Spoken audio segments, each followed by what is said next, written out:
Today, we're diving into one of the smallest, simplest amino acids in the entire human body. But seriously, don't let its size fool you. We are talking about glycine, and the research popping up around it suggests it has some absolutely massive potential for our health. Okay, so let's get into what this stuff actually is. Glycine is, at its core, a fundamental building block of life. Our bodies use it to create proteins. And you'll hear it called a non-essential amino acid, but that's a little misleading. All that really means is that our bodies can technically make it on their own. And that's really the big question, right? That's what researchers are digging into. Could this one simple molecule have a real impact on everything from our metabolism to our brain function and even the health of our skin? Let's get into the science. All right, so first up, let's just nail down its foundational role.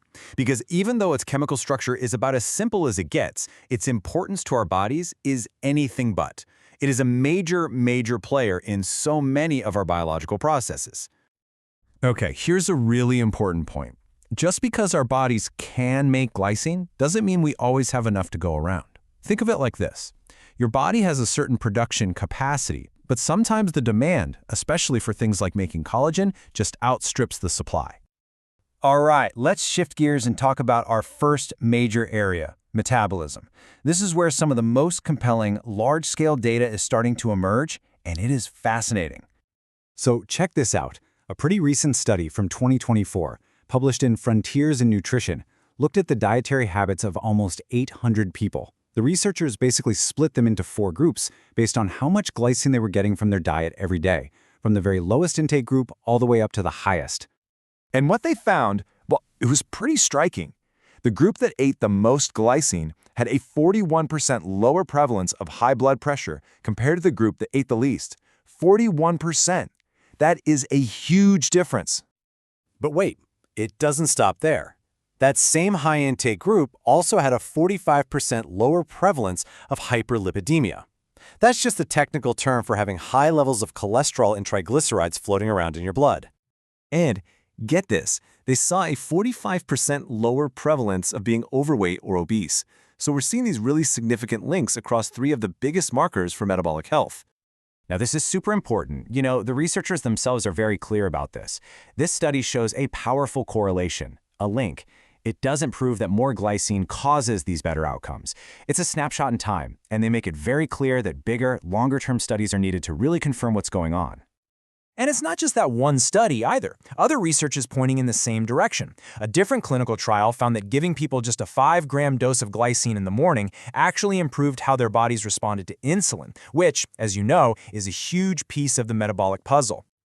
Okay, so that's metabolism. But glycine's job description is way bigger than that.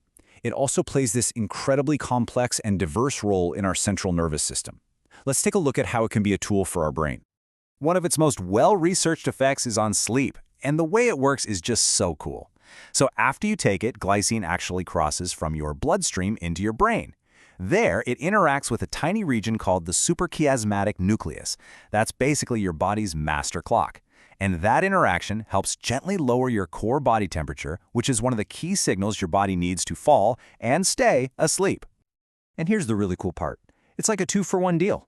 On one hand, studies show that glycine can help you fall asleep faster and just feel like you slept better. But on the other hand, it also seems to help the next day.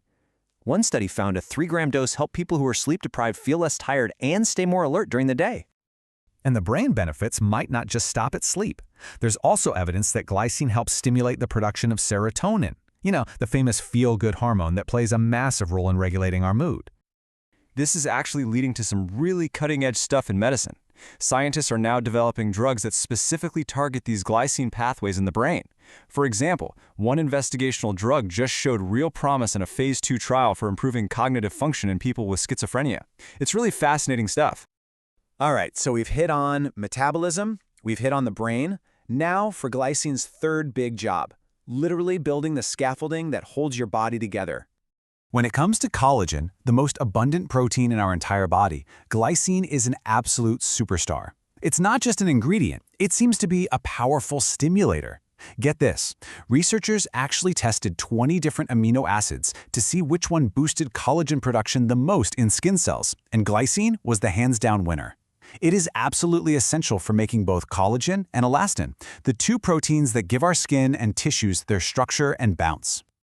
Okay, so we've covered a ton of ground here. Metabolism, brain health, skin. So what's the bottom line? What do you actually need to know if you're thinking about this? Well, for most people, glycine is considered very safe. But like anything, it can have some side effects. The most common ones are pretty mild and usually related to digestion, things like an upset stomach, maybe some nausea, especially if you take a higher dose. And there are definitely some people who need to be extra cautious. We just don't have enough safety data for children or for anyone pregnant or breastfeeding. And this is critical. It can interact with certain medications, especially the antipsychotic drug clozapine. So as always, if you're on any medication, this is a conversation you absolutely must have with your doctor first. So when you step back and look at it all, fueling our metabolism, sharpening our minds, and literally holding our bodies together, it's clear that glycine's impact is way, way bigger than its tiny structure would suggest. And it really leaves you with a pretty compelling question. As one of the most basic building blocks of life itself, what other secrets is this tiny molecule still hiding?